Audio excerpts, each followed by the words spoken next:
আসসালামু আলাইকুম।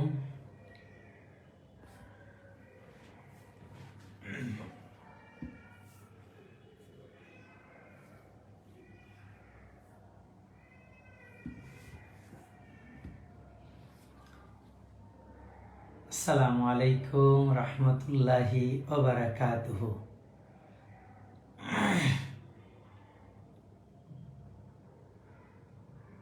যারা যুক্ত হয়েছেন ইতিমধ্যেই রিহান খান, রায়হানুল কবির যুক্ত হয়েছেন। আসসালামু আলাইকুম।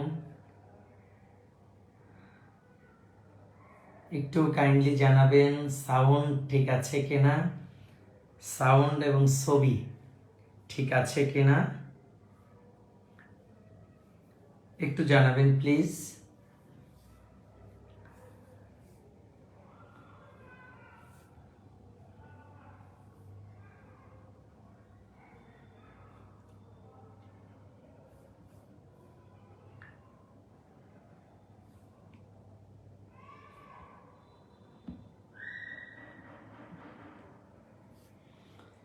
সাউন্ড এবং ছবি ঠিক আছে কিনা? হ্যাঁ, রিহান খান ধন্যবাদ। সাউন্ড এবং ছবি ক্লিয়ার আছে।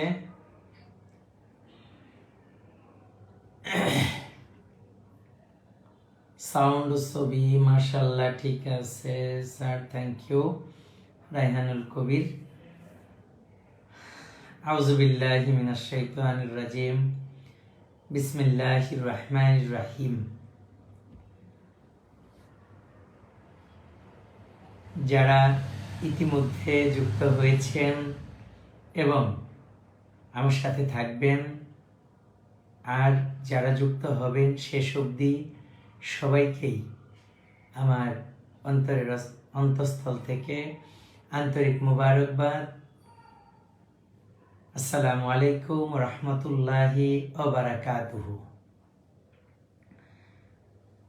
আমরা বছরের শেষ প্রান্তে এসে, অর্থাৎ নভেম্বর মাস পুরোটা অথবা ডিসেম্বর মাসের প্রথম বা দ্বিতীয় সপ্তাহ পর্যন্ত আমরা যারা অভিভাবক আছি, আমরা অনেক দুশ্চিন্তার মধ্যে থাকি, অনেক টেনশনে থাকি যে আমার শিশুটিকে, আমার সন্তানটিকে আমি কোন স্কুলে ভর্তি করব বা কোথায় ভর্তি করব।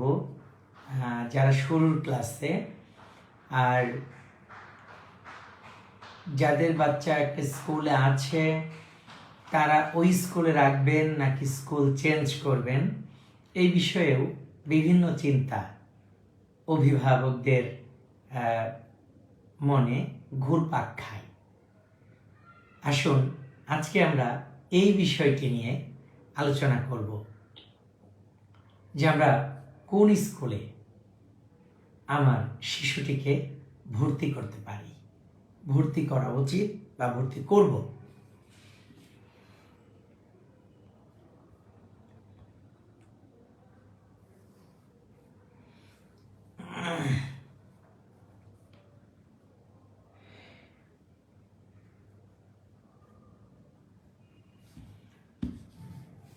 জি, আমরা যেখানে বসবাস করি, অর্থাৎ আমাদের প্রাণপ্রিয় মাতৃভূমি, আমাদের জন্মভূমি, আমাদের বাংলাদেশটা অনেক ছোট একটি দেশ।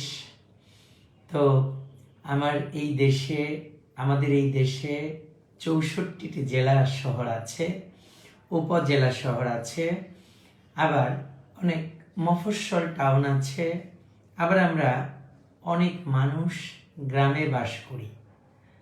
তো এখন এখানে আমার শিক্ষার্থীকে ভর্তি করার ক্ষেত্রে স্বাদ এবং সাধ্য দুটোর সমন্বয় ঘটাতে হবে। দুটোর সমন্বয় ঘটিয়ে আমার জন্য উপযোগী কোনটা, সেই বিষয়ে আমরা আলোচনা করব। তার আগে অর্থনীতির সংজ্ঞাটা অনেকটা এই ক্ষেত্রে মিলে যায়। অর্থনীতি শাস্ত্রের যারা সংজ্ঞা দিয়েছেন তাদের মধ্যে অধ্যাপক এল রবিন্স একটি সংজ্ঞা দিয়েছেন, ওনার সংজ্ঞার তিনটি শর্ত। অর্থনীতি শাস্ত্রের যারা সংজ্ঞা দিয়েছেন তাদের মধ্যে অধ্যাপক এল রবিন্স যে সংজ্ঞাটা দিয়েছেন সেই সংজ্ঞাটির মধ্যে তিনটি শর্ত রয়েছে। প্রথম শর্ত হচ্ছে অসীম অভাব, দ্বিতীয় শর্ত হয়েছে সম্পদ সীমিত, তৃতীয় শর্ত হয়েছে বিকল্প ব্যবহার। অর্থাৎ অধ্যাপক এল রবিন্সের মতে অর্থনীতির সংজ্ঞা হচ্ছে অসীম অভাবকে সীমিত সম্পদের বিকল্প ব্যবহার দ্বারা নিয়ন্ত্রণ করাই হচ্ছে অর্থনীতি। অথবা যদি উল্টাভাবে বলি, সীমিত সম্পদের বিকল্প ব্যবহারের মাধ্যমে অসীম অভাবকে নিয়ন্ত্রণ করাই হচ্ছে অর্থনীতি। তো এখন কথাটা হচ্ছে যে আমি আমার সন্তানকে ভর্তির ক্ষেত্রে স্বাদ এবং সাধ্য দুটি বিষয়কে খুব গুরুত্ব দিতে হবে, খুবই গুরুত্ব দিতে হবে স্বাদ এবং সাধ্যকে। তো আমরা আলোচনা শুরু করব ইনশাআল্লাহ। আমাদের ইতিমধ্যেই যারা যোগদান করেছেন তাদেরকে আবারও আমার সশ্রদ্ধ সালাম, আসসালামু আলাইকুম রহমতুল্লাহ। আমাদের জাহিদ ভাই সৌদি আরব থেকে জয়েন করেছেন, ধন্যবাদ। রিহান খান একটি প্রশ্ন করেছেন, প্রশ্নটি হচ্ছে, স্যার আমার সন্তানের বয়স 5 বছর, তাকে এবার প্রথম ভর্তি করতে চাই, ভর্তির জন্য কোন ধরনের স্কুলকে আমি বেছে নিব, পরামর্শ চাই। জি, আমরা এই প্রসঙ্গে আলোচনা করব। আমরা যেটা বলছিলাম, আমাদের প্রিয় মাতৃভূমিতে সারা দেশে 64টি জেলা শহর, উপজেলা শহর সহ গ্রামগঞ্জে মফস্বলে অনেক লোক বসবাস করে।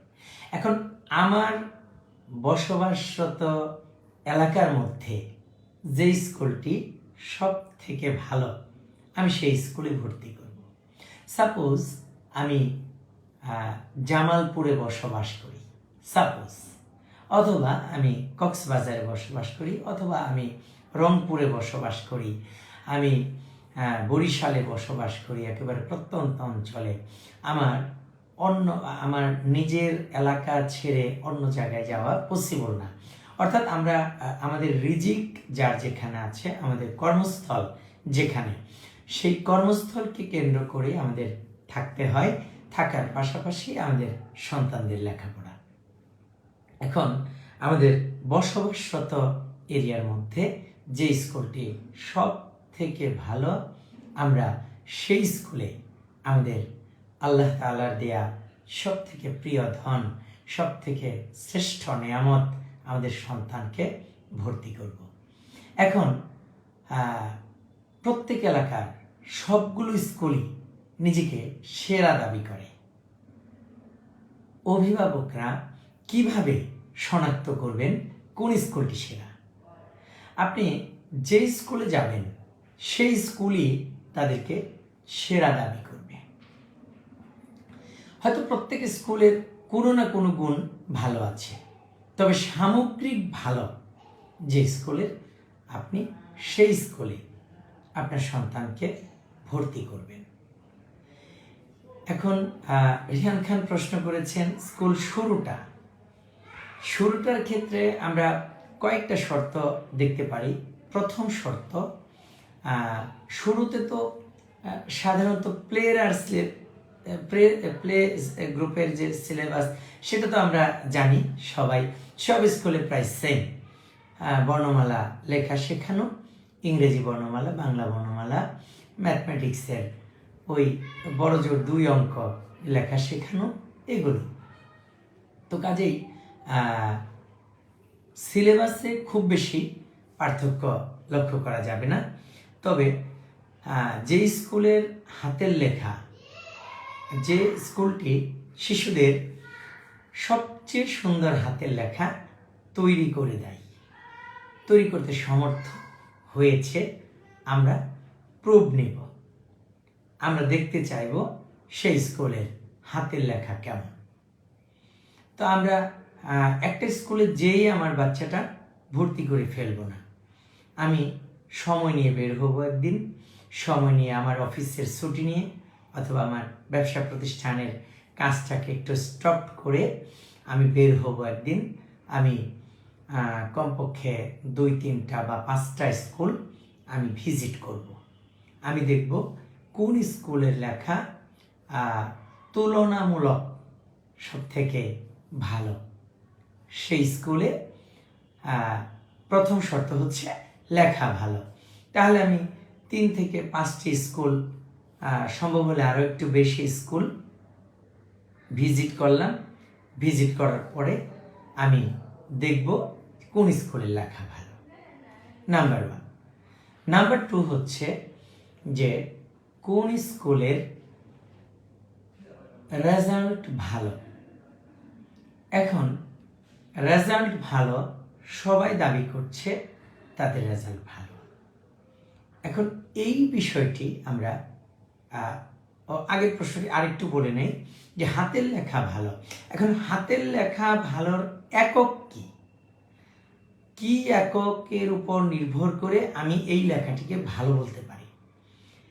জি, জাতীয় শিক্ষাক্রম এবং পাঠ্যপুস্তক বোর্ড কর্তৃক প্রণীত প্রথম শ্রেণীর যে বইটি আছে আমাদের, সেই বইটির মধ্যে বাংলা বই, ইংরেজি বই এবং গণিত বইয়ের মধ্যে যেভাবে বর্ণমালা লেখা হয়, অঙ্ক 0 থেকে 9 পর্যন্ত লেখা হয়, সেই আদলে যে স্কুল আমাকে তৈরি করে দিচ্ছে, যে স্কুল বোর্ড বই অর্থাৎ প্রথম শ্রেণীর যে বোর্ড বই, সেই বইয়ের আদলে যারা লেখাটা তৈরি করতে পারছে, তৈরি করেছেন বা করছেন, এই বিষয়টি আমরা লক্ষ্য করব।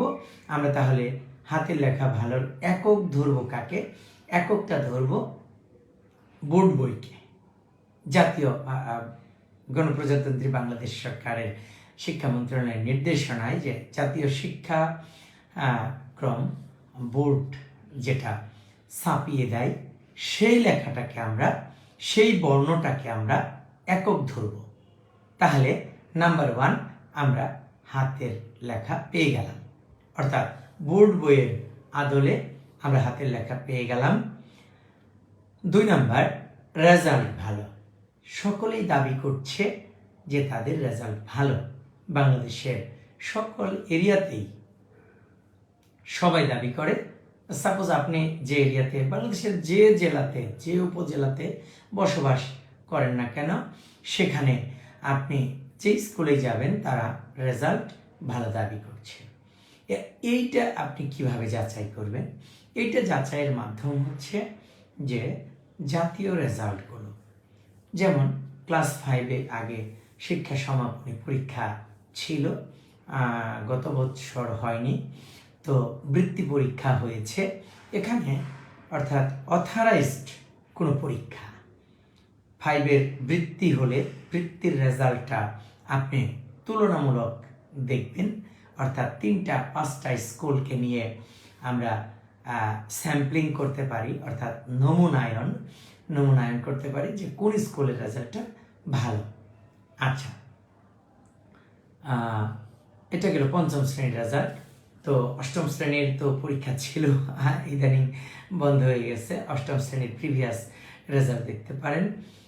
যেসব স্কুল এসএসসি পর্যন্ত আছে, এসএসসির ফলাফলটা অবশ্যই গুরুত্ব দিয়ে দেখবেন। এই তো আবার তো এখন এই যে এই জাতীয় ফলাফলগুলো, অর্থাৎ শিক্ষা মন্ত্রণালয় অথবা প্রাথমিক শিক্ষা অধিদপ্তর কর্তৃক যে সকল পরীক্ষা গ্রহণ করা হচ্ছে, সেই সকল পরীক্ষার ফলাফলগুলো আমরা তুলনা করে দেখব কোন প্রতিষ্ঠানের ভালো। নাম্বার 2। নাম্বার 3, সেবার মান। এখন এই যে সেবার মান, এখানে অনেকগুলো বিষয় এসে যাবে। সেবার মান ওই স্কুলের পুরো পরিবেশটা, শিক্ষার পরিবেশ, বসার পরিবেশ, বাচ্চারা কেমন শ্রেণীকক্ষে ক্লাস করছে, তারপর তাদের শিক্ষকদের শিক্ষাগত যোগ্যতা, তাদের বিহেভিয়ার, সব কিছু মিলিয়ে আশপাশের লোকজনদের কাছে জিজ্ঞেস করা যেতে পারে যে এই এলাকায় কোন স্কুলটি ভালো। শিক্ষা অফিস, স্থানীয় উপজেলা শিক্ষা অফিসে তথ্য নেওয়া যেতে পারে ফলাফলের ভিত্তিতে কোন স্কুলটি ভালো। এভাবে আমরা হাতের লেখা, ফলাফল, সেবার মান এই বিষয়গুলো দেখে প্রাথমিকভাবে আমরা তুলনা করে 3 থেকে 5টি অথবা আরও বেশি স্কুল যাচাই করে আমার সন্তানের জন্য স্কুল প্রাথমিকভাবে বাছাই করতে পারি যে আমি এই স্কুলটিতে আমার বাচ্চাটাকে ভর্তি করব। তো অনেকগুলো প্রশ্ন আরও চলে এসছে। আসসালামু আলাইকুম মামা। ওয়ালাইকুম আসসালাম। অনেকেই সালাম দিয়েছেন। ওয়ালাইকুম আসসালাম। আমি কোশ্চেনটা দেখছি যে রাইহানুল কবির, ওয়ালাইকুম আসসালাম, কেমন আছেন? জি আলহামদুলিল্লাহ, আপনি কেমন আছেন? শিশুদের স্কুলে দেওয়ার ক্ষেত্রে সেই স্কুলের পাঠদান কিরূপ, তা কিভাবে নির্বাচন করব? জি, পাঠদান তো নির্ভর করবে যে কেমন, সেটা ফলাফলই বলে দিবে যে ওই স্কুলের পাঠদান কেমন। জি রাইহানুল কবির, আমি এই প্রশ্নটির উত্তর দিয়েছি যে যে স্কুলের ফলাফল ভালো, অর্থাৎ যেগুলো একেবারে অথেন্টিক রেজাল্ট, সেই রেজাল্টগুলো ভালো, তাহলে আমরা ধরে নিব সেই স্কুলের পাঠদানও অবশ্যই ভালো। Thank you.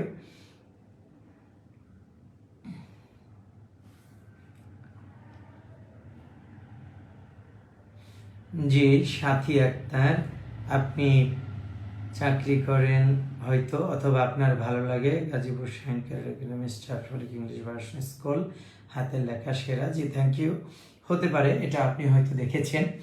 তো এখন আমরা যারা অভিভাবক আছি, আমরা অবশ্যই যাচাই বাছাই ছাড়া আমার সন্তানকে কারো কথায় কোনো স্কুলে অবশ্যই অ্যাট এ টাইম ভর্তি করে ফেলব না।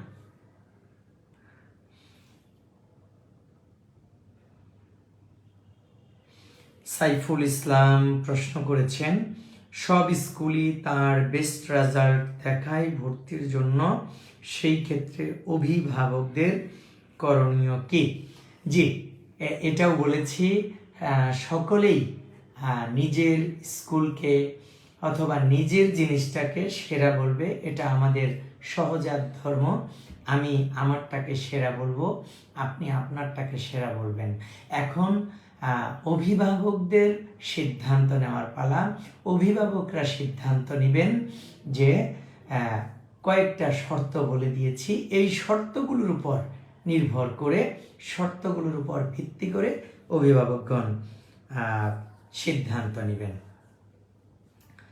রায়হানুল কবির চমৎকার প্রশ্ন করেছেন, স্যার একটি ভালো স্কুলে শিশুদের নিরাপত্তা কিরূপ হতে পারে, এই বিষয়ে যদি কিছু বলতেন। ধন্যবাদ, thank you so much.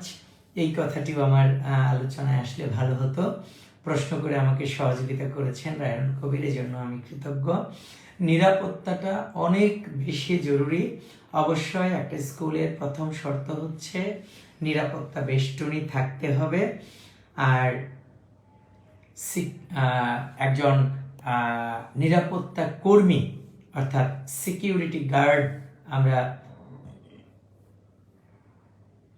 Security guard আমরা যাকে বলি, উনি সর্বক্ষণ সজাগ থাকবেন এবং নিরাপত্তাটা এমন হওয়া দরকার, এটা আমার অভিমত, আপনারা মিলিয়ে নেবেন, যে আপনার শিশুটিকে আপনি নিরাপত্তা বেষ্টনীর ভিতরে দিয়ে আসলেন, অর্থাৎ যে ভবনটায় অথবা যে স্কুলে আপনার বাচ্চার ক্লাস হবে সেখানে আপনি দিয়ে আসলেন। এখন এক সেকেন্ড,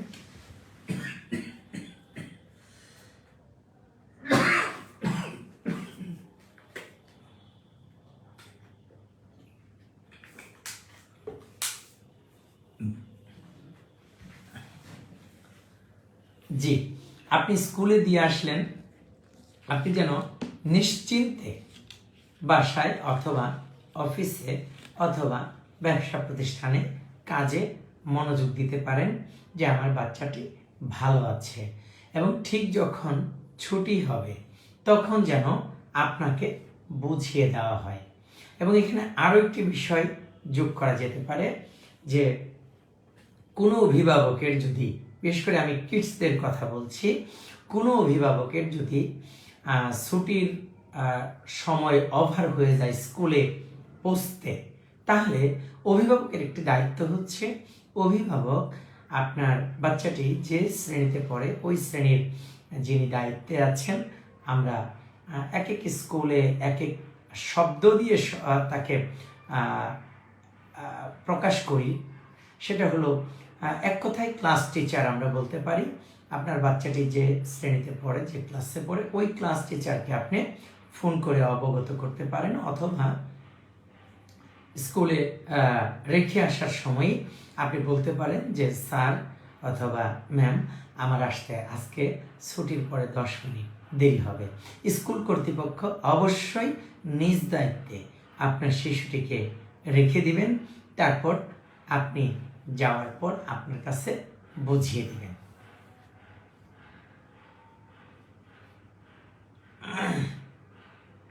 নসরা, তুমি আজকের টপিকটা সবার জন্য অনেক গুরুত্বপূর্ণ, থ্যাংক ইউ। রবাইয়া তাহরিম দীপা, খুব গুরুত্বপূর্ণ আলোচনা স্যার, আশা করছি সকলে উপকৃত হবে, থ্যাংক ইউ। নিরাপত্তার বিষয়ে বলা হলো সুপেয় পানির ব্যবস্থা থাকতে হবে, তারপর স্যানিটেশন ব্যবস্থা খুব ভালো থাকতে হবে, অর্থাৎ আমাদের বাচ্চারা যেন ওয়াশরুমে যেতে স্বাচ্ছন্দ্য বোধ করে, সেটা পরিষ্কার পরিচ্ছন্ন থাকতে হবে। আর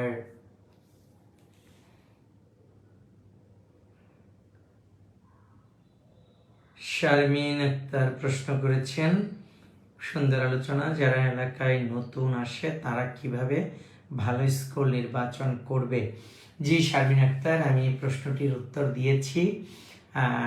যে কোনো এলাকায় যারাই নতুন আসেন না কেন, তারা কয়েকটি শর্তের উপর নির্ভর করে, কয়েকটি বিষয়ের উপর নির্ভর করে স্কুল নির্বাচন করবেন।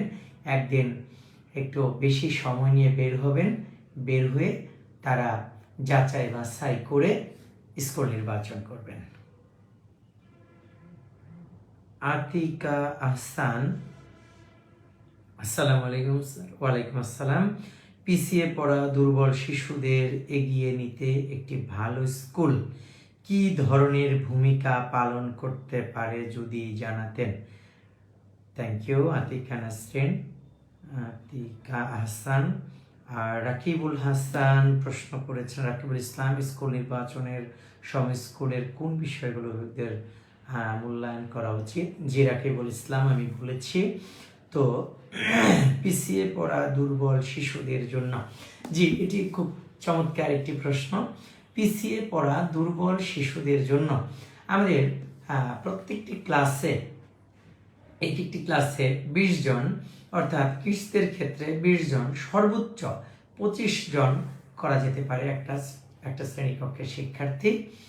তো সেখানে 2 জন শিক্ষক লাগে নর্মালি, তো 2 জন শিক্ষক পাঠদান করবেন অ্যাট এ টাইম একই বিষয়।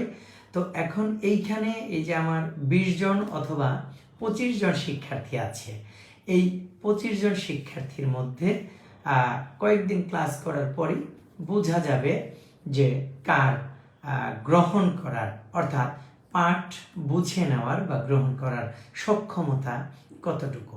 এখানে আমরা দুর্বল যাদেরকে বলে থাকি তারা সাধারণত 25 জনের মধ্যে সর্বোচ্চ 2 থেকে 5 জন হতে পারে, সর্বোচ্চ 5 জন। এখন আমরা এখানে অনেকগুলো পন্থা অবলম্বন করতে পারি, অনেকগুলো উপায় অবলম্বন করতে পারি। নাম্বার 1, এই 4 জন বা 5 জন শিক্ষার্থীকে আমরা 2-3 জন শিক্ষক বা 5 জন শিক্ষক ভাগাভাগি করে নিতে পারি, যে প্রত্যেক শিক্ষক একজন করে শিক্ষার্থীর দায়িত্ব নেবে। তাকে প্রতিদিন পাঠে উদ্বুদ্ধ করবে, তাকে আদর করবে, স্নেহ করবে, প্রয়োজনে সেটা খুবই সামান্য দামের হোক, 2 টাকা দামের একটি চকলেট দিবে। চকলেট দিয়ে তার সাথে প্রথমে বন্ধুত্ব করবে। বন্ধুত্ব করার পর ওই স্কুল কর্তৃপক্ষ এটা নির্ধারণ করে দিবেন এবং একজন শিক্ষক, ওই যে একজন দুর্বল শিক্ষার্থীর দায়িত্ব নিলেন, এই শিক্ষক প্রতিদিন ওই শিক্ষার্থীর বাবা মার সাথে মোবাইলে যোগাযোগ করবেন এবং ফর্মালি যেদিন কাজটি শুরু করবেন স্কুল কর্তৃপক্ষ, সেই দিনই ওই দুর্বল শিক্ষার্থীর বাবা মাকে চায়ের দাওয়াত দিতে হবে। চায়ের দাওয়াত দিয়ে তাদের স্কুলে এনে তাদের সাথে পরামর্শ করে নিতে হবে এবং এখানে বাবা মায়ের অনেক বড় গুরুত্বপূর্ণ ভূমিকা রয়েছে। সেটি হচ্ছে বাসায় এই শিশুটি কি করে, কিভাবে সময় কাটায়, এই বিষয়গুলো খেয়াল রাখতে হবে। শিশুটি কি করতে পছন্দ করে, তার পছন্দের মূল্যায়ন করতে হবে। কখনো শাসন, কখনো সোহাগ। সব সময় শাসন করলে ও আমার শাসন মানবে না, আবার সব সময় সোহাগ করলে ও নিয়ম ভুলে যাবে। কাজেই ব্যালেন্স করতে হবে। স্কুল কর্তৃপক্ষ যদি দায়িত্ব নেয় একটা দুর্বল ছাত্রর জন্য একজন শিক্ষক, অথবা 2 জন বা 3 জন দুর্বল শিক্ষার্থীর জন্য একজন শিক্ষক, মানে ওভারঅল যে ক্লাসের সিস্টেম সেটা তো চলবে। পাঠদান পদ্ধতি যেভাবে একটা বিদ্যালয়ের চলে সেভাবে তাদের স্বকীয়তা অনুসারে চলবে।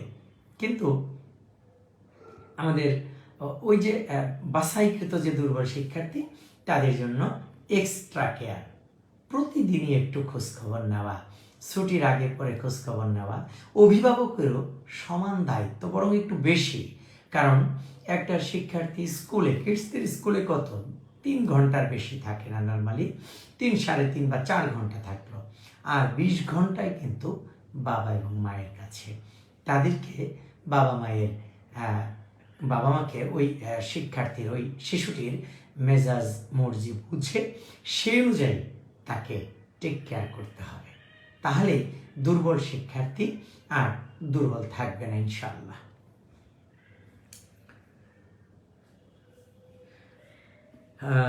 রেহানুল কবির প্রশ্ন করেছেন, ওয়ালাইকুম আসসালাম, একটা ভালো স্কুলের শিক্ষক ও অভিভাবকদের মধ্যে নেটওয়ার্ক যোগাযোগ কেমন হবে বলে আপনি মনে করেন? জি, অবশ্যই ভালো হতে হবে। আর অভিভাবকদের এই ক্ষেত্রে অবশ্যই শিক্ষকদের সাথে খুব ভালো যোগাযোগ রাখতে হবে। এটা অফিসের কাজের মতো, ব্যবসা প্রতিষ্ঠানের কাজের মতো রুটিন ওয়ার্কে পরিণত করতে হবে। এখানে শুধু স্কুল কর্তৃপক্ষকে না, অভিভাবককে প্রতিদিন অন্তত তার সন্তানের ক্লাসের যারা শিক্ষক আছেন, কাউকে না কাউকে, অন্তত যিনি ক্লাস টিচার আছেন তাকে একবার ফোন করে খোঁজখবর নিতে হবে। অর্থাৎ এভাবে রিলেশন বিল্ড আপ হলে এখানে 3টি পক্ষ শিক্ষাকে এগিয়ে নিয়ে যাবে। 3টি পক্ষ একই উদ্দেশ্যে সামনে আগাবে। প্রথম পক্ষ হচ্ছে শিক্ষার্থী, দ্বিতীয় শিক্ষক, তৃতীয় অভিভাবক। এই 3টি পক্ষের গন্তব্য একই, লক্ষ্য একই, একই লক্ষ্যে ছুটে যাবে তার শিক্ষা ব্যবস্থাটাকে ত্বরান্বিত করার জন্য। তো কাজেই শিক্ষক এবং অভিভাবক উভয়কেই এখানে নমনীয় হতে হবে। রাসেল আল মামুন, নিজের কাছে কোনো মানুষ অখ্যাত, রাসেল আল মামুন লিখেছেন, নিজের কাছের কোনো মানুষ অখ্যাত কোনো স্কুলের শিক্ষক হওয়ায় তার জন্য বাচ্চাকে সেই স্কুলে ভর্তি করাটা কিভাবে মূল্যায়ন করবেন? কাছের কোনো মানুষ অখ্যাত কোনো স্কুলের শিক্ষক হওয়ায় তার জন্য বাচ্চাকে সেই স্কুলে ভর্তি করাকে কিভাবে মূল্যায়ন করবেন? প্রশ্নটা ক্লিয়ার না, তারপরে যতটুকু বুঝতে পেরেছি আসলে স্কুল তো স্কুলই, সবই ভালো, কিন্তু এখানে ভালোর মধ্যে ভালো যেটি অভিভাবক সেটিই বেছে নেবেন। এখন একজন ব্যক্তি, আপনি যেভাবে প্রশ্ন করেছেন যে একটা অখ্যাত স্কুলের শিক্ষক, এখন ওই ব্যক্তির এখানে করণীয় হচ্ছে তার সন্তানটিকে তার বিবেচনায় বিখ্যাত স্কুলে ভর্তি করা। জি ধন্যবাদ রাসেলুল মামুন। শাইখুল ইসলাম, বিদ্যালয়ে যদি কোনো বাচ্চা পড়ে গিয়ে ব্যথা পায় তাহলে তাৎক্ষণিক কি ব্যবস্থা করা উচিত, কি ব্যবস্থা করা হয় বিষয়ে যদি বলতেন স্যার। জি অবশ্যই প্রত্যেকটা বিদ্যালয়ে ফার্স্ট এইড বক্স থাকা জরুরি। অসংখ্য ধন্যবাদ শাইখুল ইসলাম সুন্দর প্রশ্ন করার জন্য। এটাও জেনে নিতে হবে যে ফার্স্ট এইড বক্স আছে কিনা, এবং একটা বাচ্চা খেলতে যেয়ে ব্যথা পেতে পারে, ছোট বাচ্চা দুষ্টামি করতে যেয়ে একজন আরেকজনকে ধাক্কা দিয়েও ফেলে দিতে পারে।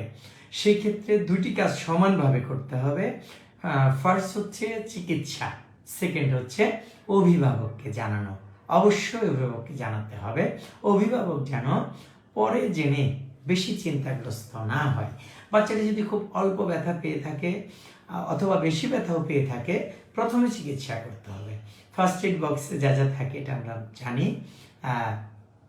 প্রাথমিক চিকিৎসা স্কুল থেকে দিলে যদি মনে হয় যে আর চিকিৎসার প্রয়োজন নেই, তারপর অভিভাবককে অবশ্যই জানাতে হবে। অভিভাবক যদি স্কুল আবার শেষ হওয়ার আগেই বাচ্চাটিকে নিয়ে যায় তো ওকে, আর যদি বলে যে না সে ক্লাস করুক ছুটির পর আসবে ওকে। আর যদি বেশি ব্যথা পেয়ে থাকে তাহলে অবশ্যই স্কুল কর্তৃপক্ষকে নিকটস্থ হাসপাতাল অথবা ক্লিনিকে নিতে হবে এবং অভিভাবককে ওইখানে সম্পৃক্ত করতে হবে। আসসালামু আলাইকুম স্যার। সালাম। আমার সন্তানকে ক্যাডেট কলেজে ভর্তি করতে চাই, এই জন্য কোন শ্রেণী থেকে প্রস্তুতি নিলে ভালো হয়, পরামর্শ দিলে খুশি হব।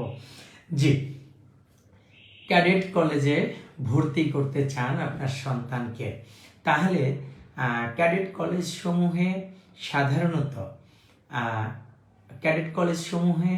বাংলাদেশে 12টি ক্যাডেট কলেজ রয়েছে, 9টি ছেলেদের জন্য, 3টি মেয়েদের জন্য। তো ক্যাডেট কলেজে সাধারণত একটি শ্রেণীতেই ভর্তি করা হয়, সেটি হচ্ছে 7ম শ্রেণী। কাজে ক্যাডেট কলেজ ভর্তি পরীক্ষার যে সিলেবাস রয়েছে সেটি হচ্ছে, মূল সিলেবাসটি হচ্ছে 6ষ্ঠ শ্রেণীর যে পাঠ্য বই সরকার কর্তৃক জাতীয় পাঠ্যপুস্তক ও শিক্ষাক্রম কর্তৃক যে প্রণীত বইটি, অর্থাৎ সরকারি যে বই আমরা বলে থাকি যে সরকার কর্তৃক বিনামূল্যে প্রদান করা হয় শিক্ষা অফিস থেকে, যে বইটি 6ষ্ঠ শ্রেণীর, সেই বইটি হচ্ছে মূল সিলেবাস। এখন এই বইয়ের সাথে মিল রেখে আনুষঙ্গিক অনেক পড়া পড়তে হয়। ক্যাডেট কলেজ ভর্তি পরীক্ষার প্রস্তুতি বিষয়টি আসলেই বাচ্চাদের জন্য অনেক কঠিন একটি বিষয়। তবে আমরা হতাশ হব না, অবশ্যই হতাশ হব না। আমরা যারা ক্যাডেট কোচিং করাতে চাই, আমরা ওই একই কথা, বাংলাদেশের যে যে এরিয়ায় বসবাস করি, যে যে এলাকায় বসবাস করি, ওই এলাকার যে সকল প্রতিষ্ঠান ক্যাডেট কলেজে ভর্তির উপযোগী করে বাচ্চাদের গড়ে তুলে সহায়ক ক্লাস করে থাকেন, ওই এলাকায় কোন প্রতিষ্ঠানটিতে ক্যাডেট কলেজে ভর্তির সংখ্যা, চান্স প্রাপ্তির সংখ্যা বেশি অন রেকর্ড, এবং এটার প্রুফ নিতে হবে যে আসলে সংখ্যাটি সঠিক কিনা, ওই প্রতিষ্ঠান প্রধান অথবা প্রতিষ্ঠানের শিক্ষকবৃন্দ সঠিক তথ্য দিতে পারছেন কিনা, তাহলে ওইটা দেখে আমরা ক্যাডেট কলেজ ভর্তির জন্য আমরা সহায়ক প্রতিষ্ঠান বেছে নিব। আর যে বিষয়গুলো যেমন বাংলা দ্বিতীয় পত্র, ইংরেজি দ্বিতীয় পত্র, অর্থাৎ গ্রামাটিক্যাল বিষয় আপ টু এসএসসি সকল টপিক্স থেকেই সাধারণত পড়ানো হয়। আর ম্যাথমেটিক্স যেটা, সেটা হচ্ছে 6ষ্ঠ শ্রেণীর পাঠ্য বই রিলেটেড যে পড়াগুলো, এগুলো অন্যান্য শ্রেণীতেও যদি এই অধ্যায়গুলো থাকে তাহলে দেখা যেতে পারে, অন্যান্য সহায়ক বই থেকে দেখা যেতে পারে। আর সাধারণ জ্ঞান, ক্যাডেট কলেজ ভর্তি পরীক্ষা হয় সাধারণত 300 নম্বরের জন্য। 300 নম্বরের মধ্যে ইংরেজি 100, গণিত 100, বাংলাতে 60 নম্বর এবং সাধারণ জ্ঞানে 40 নম্বর, এই হচ্ছে 300। তো সাধারণ জ্ঞানে মার্কস যদিও অনেক কম, কিন্তু পড়ার পরিমাণ আমার মনে হয় সব থেকে বেশি, অনেক বেশি সিলেবাস কভার করতে হয়। সেই ক্ষেত্রে আমার শিশুটিকে চতুর্থ শ্রেণী থেকে, তৃতীয় শ্রেণী থেকেই কিছু কিছু ধারণা দিতে পারি। ক্যাডেট কলেজ ভর্তির যে সিলেবাস, এই সিলেবাস থেকে সামান্য, একেবারেই সামান্য করে, অল্প অল্প করে তৃতীয়, চতুর্থ, পঞ্চম এই 3 শ্রেণীতে একটা ভালো ধারণা দিতে পারি। তাহলে 6-এ উঠে শিশুটি যখন ক্যাডেট কলেজ ভর্তির জন্য পূর্ণাঙ্গ প্রস্তুতি নেবে, তখন এই যে 3, 4, 5-এর এই 3 ক্লাসের প্রস্তুতির যোগফল তার জন্য অনেক হেল্পফুল হবে, অনেক উপকারী হবে। আর এক্ষেত্রে আরেকটা লাভ হবে, সেটা হলো শিশুটির উৎসাহ বেড়ে যাবে এবং পাশাপাশি ভয় কেটে যাবে, তার কোনো ভয় থাকবে না ইনশাআল্লাহ। আশা করছি উত্তরটি দিয়েছি। ভালো শিক্ষা প্রতিষ্ঠানে পড়াশোনার পাশাপাশি বিনোদনের প্রয়োজনীয়তা কেমন, এই বিষয়ে কিছু বলতেন। অবশ্যই বিনোদনের প্রয়োজন রয়েছে, সেটা অবশ্যই প্রত্যেকটা প্রতিষ্ঠান, ভালো প্রতিষ্ঠান তাদের সময় সুযোগ করে তাদের সুবিধা মতো বিনোদনের ব্যবস্থা করে থাকেন।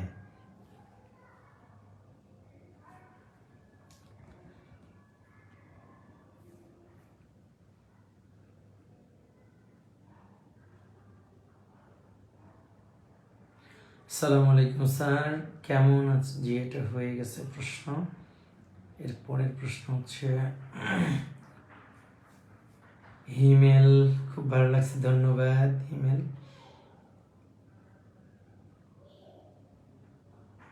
নিরাপত্তার উত্তর দিয়েছি।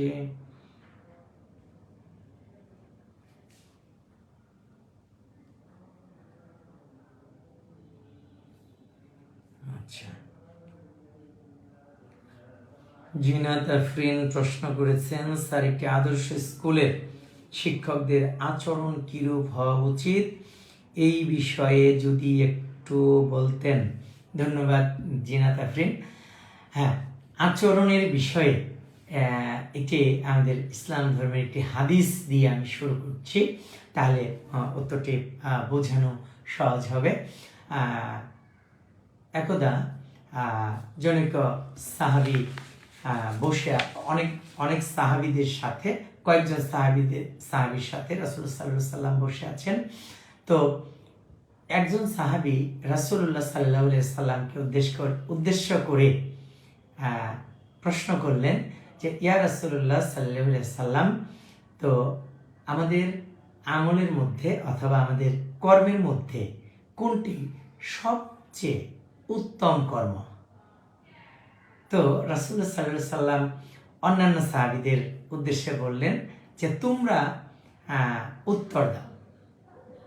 এক একজন এক এক ধরনের উত্তর দিলেন। সর্বশেষ রাসূলুল্লাহ সাল্লাল্লাহু আলাইহি সাল্লাম বললেন যে, আমাদের মানব জীবনে যত কর্ম রয়েছে, যত আমল রয়েছে, সব থেকে উত্তম আমল হচ্ছে উত্তম ব্যবহার। একজন আরেকজনের সাথে উত্তম ব্যবহার করা, সৎ ব্যবহার করা, সুন্দর ব্যবহার করা, সুন্দরভাবে কথা বলা, একজন আরেকজনকে সম্মান করা, এটাই হচ্ছে সর্বোত্তম আমল।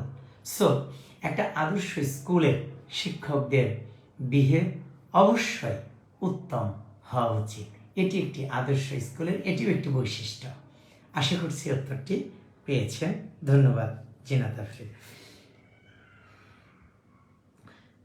শাইকুল ইসলাম উত্তর দিয়েছি। রিহান খান ক্যাডেট কলেজের উত্তরটা এসে গেছে।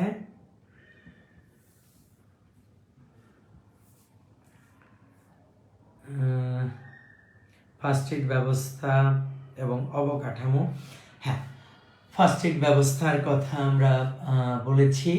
আসলে অবকাঠামো কেমন হবে? অবকাঠামো অবশ্যই সেটা সুন্দর হতে হবে। সেটা সুন্দরের আবার ভ্যারিয়েশন আছে। এখানে একটা মাঠ থাকা জরুরি। একটা আদর্শ স্কুলের অবশ্যই একটা ছোট পরিসরে হলেও একটা খেলার মাঠ থাকা দরকার। তারপর ক্লাসরুমে পর্যাপ্ত আলো বাতাস প্রবেশ করতে পারে এমন হতে হবে। তারপর পরিষ্কার পরিচ্ছন্ন থাকতে হবে। প্রতিদিন যেন ওই স্কুলটির পরিচ্ছন্ন কর্মীরা বাচ্চাদের বসার বেঞ্চ, চেয়ার টেবিল ইত্যাদি পরিষ্কার করে দেয়, অর্থাৎ এরকম ব্যবস্থা থাকতে হবে।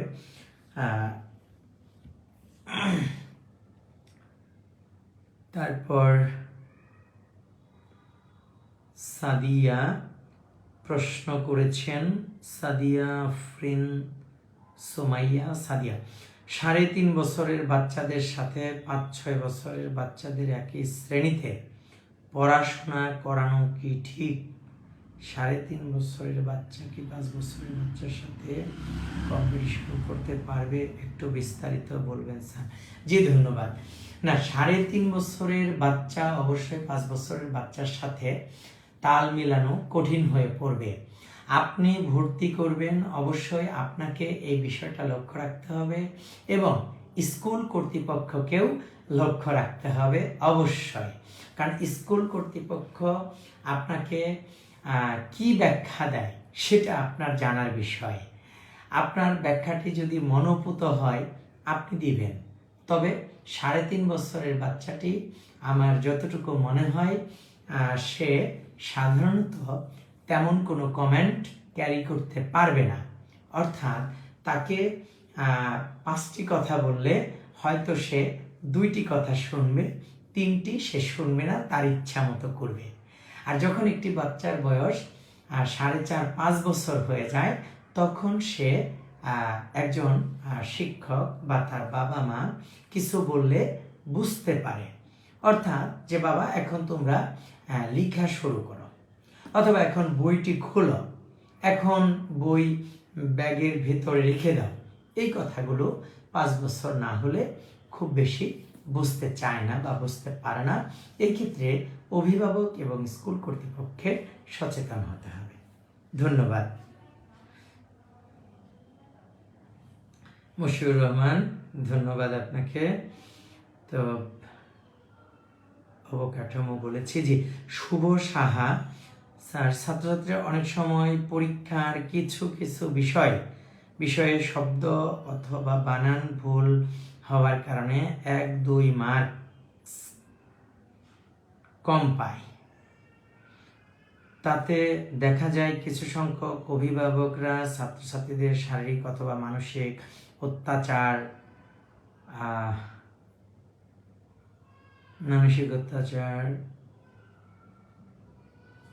লিখছেন যে যেন না করে। আচ্ছা, এই বিষয়ে যদি কিছু বলতেন।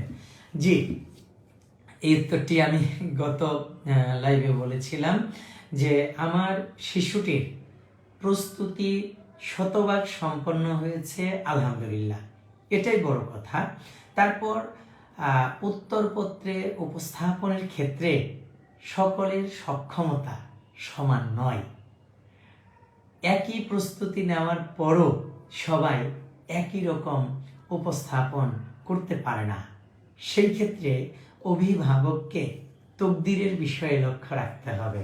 হ্যাঁ, প্রস্তুতি অবশ্যই নিতে হবে। প্রস্তুতির ক্ষেত্রে কোনো রকম ঘাটতি রাখা যাবে না। পরীক্ষাকে সামনে রেখে পরীক্ষা আসলে অথবা পড়াশোনার ক্ষেত্রে প্রস্তুতির কোনো রকম ঘাটতি রাখা যাবে না।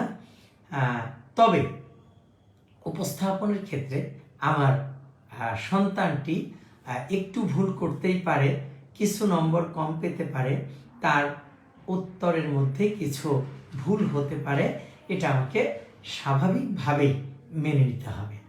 আমরা যারা পূর্ণবয়স্ক মানুষ, আমরা আমাদের নিজেদের দৈনন্দিন কাজ করতে যেয়ে আমাদের কিন্তু প্রতিদিনই সবগুলো কাজ সঠিকভাবে সম্পন্ন হয় না।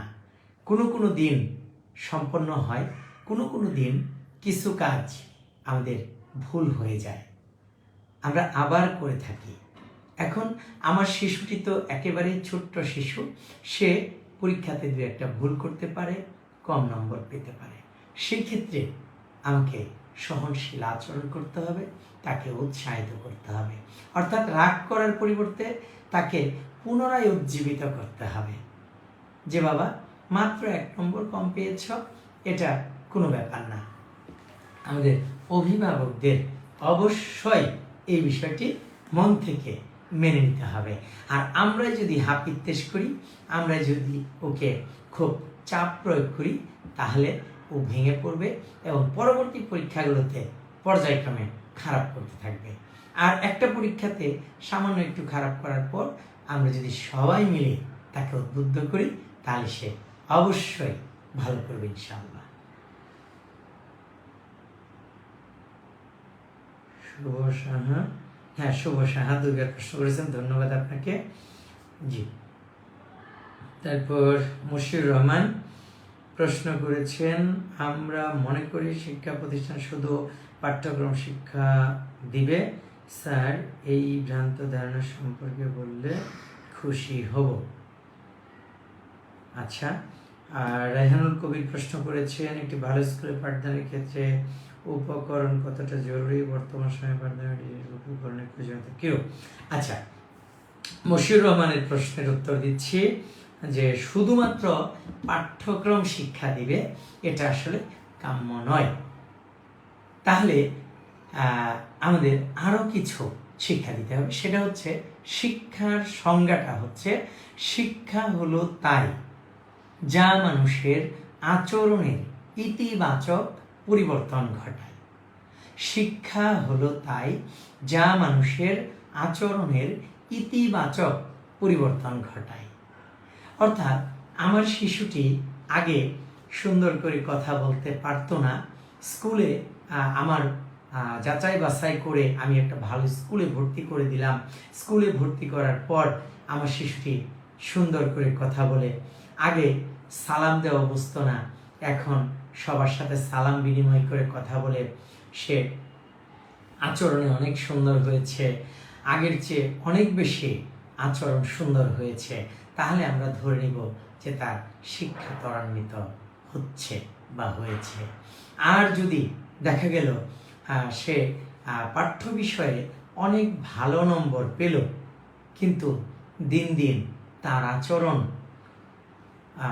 খারাপের দিকে যাচ্ছে, অর্থাৎ আচরণের পরিবর্তনটা নেতিবাচক হচ্ছে, ইতিবাচক না হয়ে, তাহলে আমরা সেটাকে শিক্ষার সংজ্ঞা অনুযায়ী শিক্ষা বলতে পারি না। কাজে শিক্ষা প্রতিষ্ঠানে যেহেতু শিক্ষা দান করা হয়, সেখানে আমাদের শিশুদের শিক্ষাটি ত্বরান্বিত হচ্ছে কিনা এই বিষয়টি অভিভাবকদের অবশ্যই বুঝে নিতে হবে। কারণ অভিভাবক তার জীবনের সবচেয়ে শ্রেষ্ঠ সম্পত্তি একটা বিদ্যালয়ে দিয়ে থাকেন। তাহলে সেখান থেকে আপনি কোনোভাবেই পিছপা হতে পারবেন না, আপনি কম্প্রোমাইজ করবেন না। আপনি অবশ্যই শিক্ষা হচ্ছে কিনা বুঝে নেবেন, এবং ওই প্রতিষ্ঠানকেও আপনার যদি কোনো ভালো থিম, ভালো চিন্তা আপনার মধ্যে থাকে, ওই প্রতিষ্ঠানকে সেই ভালো থিম দিয়ে থিমটা শেয়ার করে আপনি সহযোগিতা করবেন, যাতে আপনার সন্তানের পাশাপাশি আরও অন্যান্য সন্তানদের শিক্ষাটা ত্বরান্বিত হয়। ধন্যবাদ।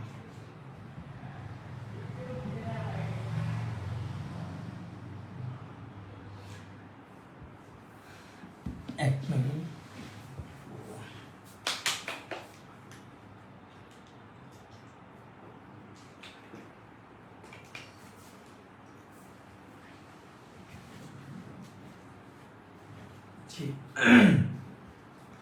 রিহান খান প্রশ্ন করেছেন, আসসালামু আলাইকুম স্যার,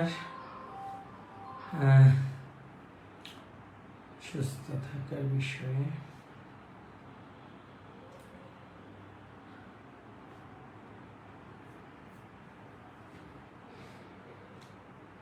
প্রতিটি স্কুল কর্তৃপক্ষ তাদের রেজাল্ট সহ অন্যান্য বিষয় অভিভাবকদের যা বলে তা যাচাই করার উপায় যদি দয়া করে বলতে চান। Thank you. যাচাই করার উপায় আমি আমার আলোচনায় প্রথমেই বলেছি যে সব থেকে সুন্দর হাতের লেখা, এটা যাচাই করার উপায় হচ্ছে ওই স্কুলের নিশ্চয়ই আপনি যাবেন ভর্তি করতে নভেম্বরে অথবা ডিসেম্বরের ফার্স্ট উইকে যাবেন, তখন আপনি ওই স্কুলের প্লে গ্রুপের অথবা নার্সারির বাচ্চাদের হাতের লেখা দেখতে চাইবেন। ওই স্কুল কর্তৃপক্ষ যদি আপনাকে দেখাতে সমর্থ হয় তাদের বাচ্চাদের হাতের লেখা একেবারেই পাঠ্য বইয়ের অনুসারে, প্রথম শ্রেণীর পাঠ্য বইয়ে বাংলা বর্ণমালা, ইংরেজি বর্ণমালা, অঙ্ক 0 থেকে 9 পর্যন্ত যেভাবে লেখা, এইভাবে লেখা তৈরি করতে পেরেছে, এটা যদি দেখাতে সক্ষম হয় তাহলে আপনি সেই স্কুলে ভর্তি করবেন, মানে হাতের লেখাটা হয়ে গেল। এবার ফলাফল যাচাইয়ের অবশ্যই পথ আছে, যেগুলো অথেন্টিক ফলাফল, যেমন 5ম শ্রেণীর ফলাফল। গত বছর আমাদের বৃত্তি পরীক্ষা হয়েছিল, এবছর এখনও কনফার্ম মেসেজ পাওয়া যায় নাই। যাই হোক, অর্থাৎ 5ম শ্রেণী 8ম শ্রেণী এসএসসি অথবা যারা ক্যাডেট কলেজে ভর্তি সহায়ক ক্লাস করে থাকেন তাদের ক্যাডেট কলেজে চান্স প্রাপ্তির সংখ্যা, এই রেজাল্টগুলো যাচাই বাছাই করে আপনি সিদ্ধান্ত নিতে পারবেন।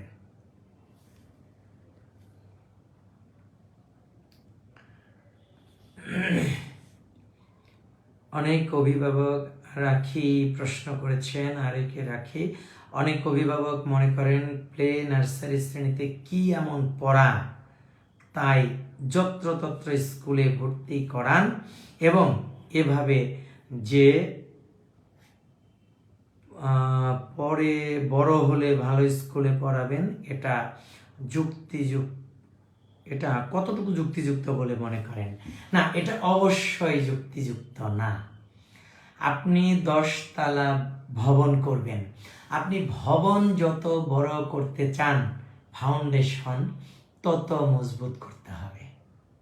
এখন আপনি একজন অভিভাবক, আপনার সন্তানকে আপনি কত দূর নিয়ে যেতে চান এটা আপনার ব্যাপার।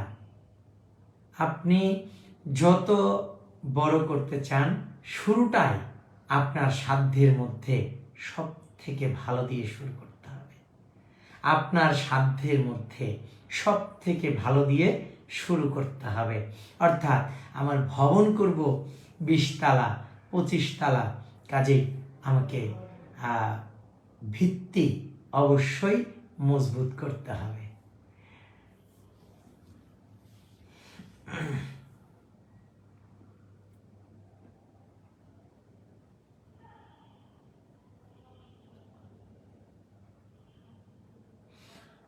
জিনা তাফরিন প্রশ্ন করেছেন, প্লে নার্সারি শ্রেণীতে লেখা যাচাইয়ের জন্য কোন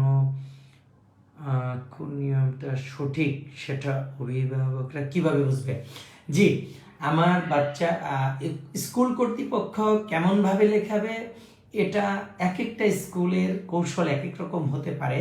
তবে আমরা রেজাল্টটা দেখব যে আমার সন্তানের বর্ণমালা লেখাটা আমাদের বোর্ড বইয়ে, প্রথম শ্রেণীর বইয়ে যেভাবে লেখা আছে সেইভাবে ওই স্কুল কর্তৃপক্ষ তৈরি করে দিয়েছেন কিনা, সেটাই হচ্ছে দেখার বিষয়।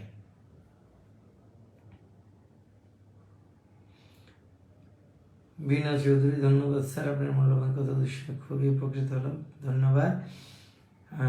রাকিবুল ইসলাম, আলোচনা অনেক ভালো হচ্ছে, কিছু বিষয় ভিন্নভাবে জেনে উপকৃত হলাম, ধন্যবাদ স্যার।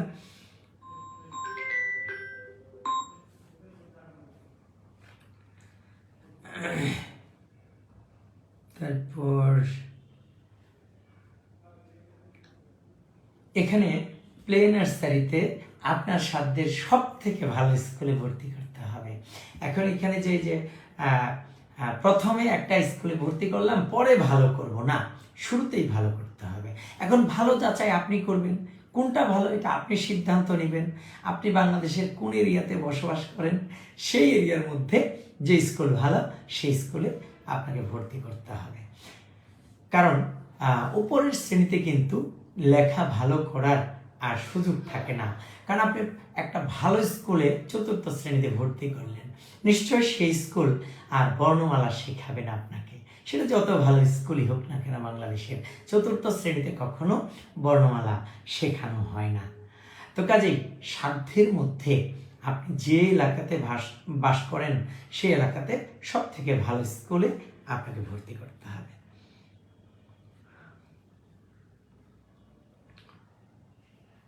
শুভ রায়,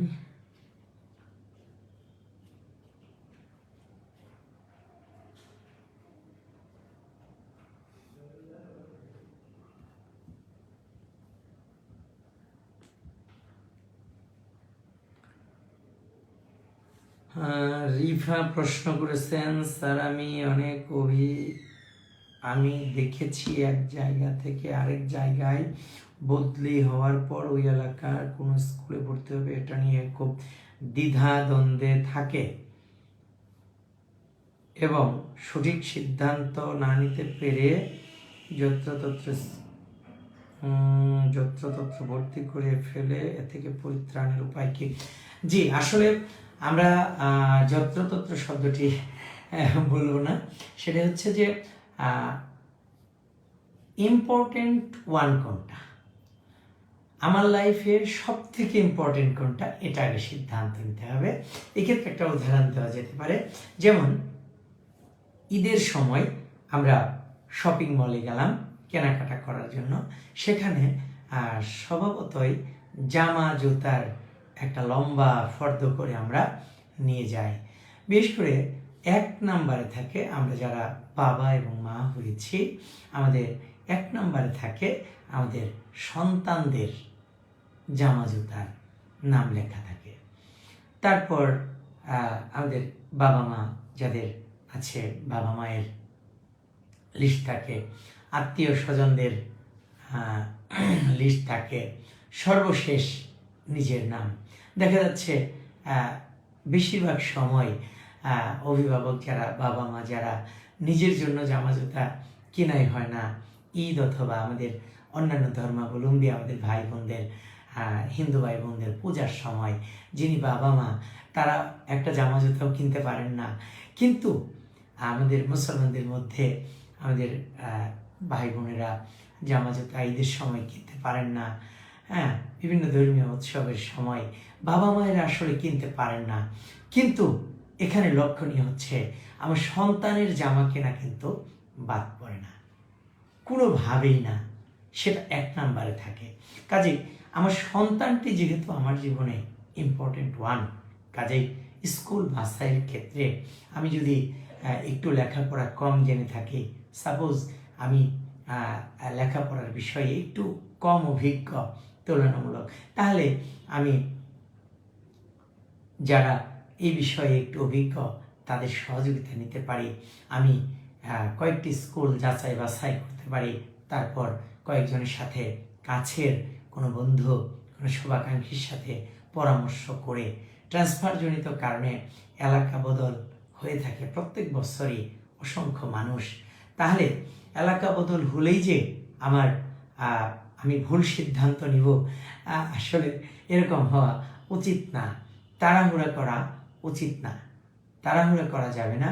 খুব ভেবে চিন্তে, খুব সাবধানে, বুঝে শুনে, ধীরস্থির চিত্তে সিদ্ধান্ত নিতে হবে।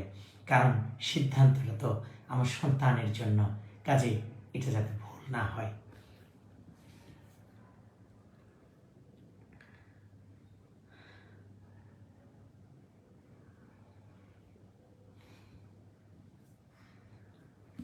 তো অনেকক্ষণ কথা বললাম, আর আজকে যারা যোগদান করেছেন আমার সাথে, আমাকে প্রশ্ন করে আমার আলোচনাটা এগিয়ে নিয়ে যাওয়ার জন্য সহযোগিতা করেছেন, তাদের প্রতি আবারও কৃতজ্ঞ। যারা যোগদান করেছেন অন্যদিন সবারই নাম বলার চেষ্টা করি, আজকে শুধুমাত্র প্রশ্ন যারা করেছেন তাদের নাম উল্লেখ করেই প্রশ্নের উত্তর দিয়েছি। সবার নাম বলতে পারি না, এই জন্য আমি দুঃখ প্রকাশ করছি এবং সবাইকে আবারও সশ্রদ্ধ সালাম, আসসালামু আলাইকুম। তো আর আরেকটি বিষয় যে একটা প্রশ্ন আমরা আগে আলোচনা করেছিলাম যে একটি আদর্শ স্কুলের শিক্ষকদের আচরণ কেমন হবে, সেটি আমরা একটা হাদিসের মাধ্যমে উত্তর দিয়েছি। কারণ রাসূলুল্লাহ সাল্লাল্লাহু আলাইহি সাল্লাম বলেছেন, মানুষের যত আমল রয়েছে, যত উত্তম আমল রয়েছে, ভালো আমল রয়েছে, তার মধ্যে 1 নাম্বার হচ্ছে সদাচরণ, ভালো আচরণ। এটাই হচ্ছে সব থেকে উত্তম কাজ। আর আরেকটা প্রশ্ন করেছিলেন আমাদের একজন বন্ধু, সেই প্রশ্নটি হলো শিক্ষকদের সাথে অভিভাবকদের আন্ডারস্ট্যান্ডিং কেমন হওয়া উচিত। আমি বলেছিলাম দুইজনেরই বিনয়ী হতে হবে, দুইজনকেই স্যাক্রিফাইসড হতে হবে। যেমন আমরা একটা বিষয় হয়তো অনেকেই খেয়াল করিনি, সালাম দেয়া নেয়া। এখানে সালাম দেয়াটা হচ্ছে আমাদের ইসলাম ধর্মে এটা হচ্ছে সুন্নাত, আর জবাব দেওয়াটা হচ্ছে ওয়াজিব। সুন্নতের চেয়ে আমরা জানি ওয়াজিবটা হচ্ছে ইম্পর্টেন্ট বেশি, কিন্তু সালাম দেয়াতে সওয়াব বেশি, জবাব দেওয়াতে একটু কম। তো এইটা কেন? তাহলে ওয়াজিবের যেহেতু গুরুত্ব বেশি, তাহলে ওয়াজিবের সওয়াবটা বেশি হওয়া উচিত ছিল। এখানে যারা আমাদের ইসলাম ধর্মে অনেক জ্ঞান রাখেন, আমি তাদের কাছ থেকে শুনে বলছি। আসলে আমি অত এই বিষয়ে অভিজ্ঞ না, অত জ্ঞানী না, জাস্ট আমি শুনেছি, অনেক আলেমের কাছে শুনেছি যে এই বিষয়টি কেন। এই বিষয়টি হচ্ছে, যিনি সালাম দিলেন, সাপোজ আমি আপনার সাথে দেখা হলো, আমি বললাম আসসালামু আলাইকুম, কেমন আছেন ভাইজান। তাহলে এখানে আমি আমার ভেতরের অহংকার, অহমিকা অথবা কোনো গর্ব যদি থেকে থাকে, সেটাকে আমি গুরুত্ব না দিয়ে আমি আমাকে সহজ সরলভাবে আমার সমস্ত কিছু বাদ দিয়ে আপনার সামনে আমাকে উপস্থাপন করলাম, আপনার জন্য দোয়া করলাম। আসসালামু আলাইকুম অর্থ হচ্ছে আপনার উপর আল্লাহর রহমত বর্ষিত হোক, অর্থাৎ আল্লাহ আপনাকে রহম করুন, আল্লাহ আপনাকে দয়া করুন, এক কথায় আপনি ভালো থাকুন। একটা দোয়া করা, আমি আপনার জন্য বিনা শর্তে আপনার জন্য দোয়া করলাম। তাহলে আমার মনের মধ্যে আপনার প্রতি কোনো অহংকার বা হিংসা রইল না। আপনি জবাবে বললেন ওয়ালাইকুম আসসালাম, অর্থাৎ আপনিও একই জবাব দিলেন যে হ্যাঁ, আপনার উপরও আল্লাহ রহম করুন, আল্লাহ রহমত বর্ষিত হোক। তো এইখানে আমাদের উলামাগণ ব্যাখ্যা দিয়েছেন এরকম যে যদিও সালাম দেয়া সুন্নাত, তারপরেও এই সালাম দেওয়ার গুরুত্ব বেশি। আর জবাব দেওয়া তো অবশ্যই জবাব দিতেই হবে, তখন তার জন্য এটা ওয়াজিব হয়ে যায়, জবাব দিতেই হবে। তারপরে ওইটার সওয়াবটা একটু কম, কারণ আপনি আগে সালাম দিয়েছেন মানে আপনি মহত্বের পরিচয় দিয়েছেন। এক্ষেত্রে একটা স্কুলে আমার বাচ্চাকে আমি পড়াবো, সেই ক্ষেত্রে ওই স্কুলের শিক্ষকদেরকে যদি আমি সম্মান করি, অবশ্যই শিক্ষকরা আমার বাচ্চাটিকে বিশেষভাবে মূল্যায়ন করবে। অথবা শিক্ষকদেরও মাথায় রাখতে হবে যে এই ভদ্রলোকটি অথবা এই ভদ্রমহিলাটি তার সব থেকে প্রিয় ধন আমাদের কাছে দিয়ে রেখেছেন শিক্ষার জন্য। এখন আমার আচরণটাই যদি শিক্ষা বহির্ভূত হয়ে যায়, তাহলে তো উনি আমার কাছ থেকে দূরে সরে যাবেন, আমাদের প্রতিষ্ঠান থেকে দূরে সরে যাবেন। অর্থাৎ কথাটি হলো এরকম, উভয় পক্ষকে নমনীয় হতে হবে। তো শিক্ষকদের যেমন মনে রাখতে হবে যে অভিভাবকদের সম্মানের সাথে কথা বলতে হবে, তাদেরকে মূল্যায়ন করতে হবে, তাদেরকে যথাযথভাবে মূল্যায়ন করতে হবে। অভিভাবকদেরকেও অনুরূপভাবে শিক্ষকদের প্রতি, অর্থাৎ আপনার সন্তানের শিক্ষক আপনার সন্তানকে সুশিক্ষা দিচ্ছে, তার প্রতি আপনারও অবশ্যই বিনয়ী হতে হবে। তাহলেই আমার মনে হয় শিক্ষা ব্যবস্থাটা ত্বরান্বিত হবে ইনশাআল্লাহ।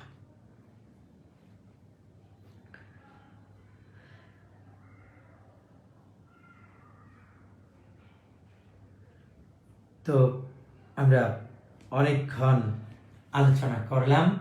তো আমরা চাইব যে আমাদের কোমলমতি শিশুরা যেন ভালো থাকে, ওরা ভালো থাকলেই আমরা ভালো থাকি। তো শিশুদের ভালো থাকার বিষয়ে, ভালো রাখার বিষয়ে এখানে গুরুত্বপূর্ণ ভূমিকা হচ্ছে প্রতিষ্ঠান এবং বাসা অথবা বাড়ি, দুইটা জায়গায়। প্রতিষ্ঠানের ভূমিকা আছে, অভিভাবকদেরও ভূমিকা আছে। তাহলে আমাদের আজকের যে আলোচ্য বিষয়, আমাদের যে আজকের বিষয়টি যে শিশুদের স্কুল বাছাইয়ের ক্ষেত্রে করণীয় প্রসঙ্গে আজকে আমরা আলোচনা করলাম। এখানে অনেকগুলো বিষয় চলে এসছে। প্রথমত সেই স্কুলটির মান কেমন, আমি এট এ গ্ল্যান্স বলে আজকের আলোচনা শেষ করব ইনশাআল্লাহ। এট এ গ্ল্যান্স বলে শেষ করব। সেটি হচ্ছে নাম্বার 1 হাতের লেখা দেখতে হবে, নাম্বার 2 রেজাল্ট দেখতে হবে, নাম্বার 3 সার্ভিস দেখতে হবে।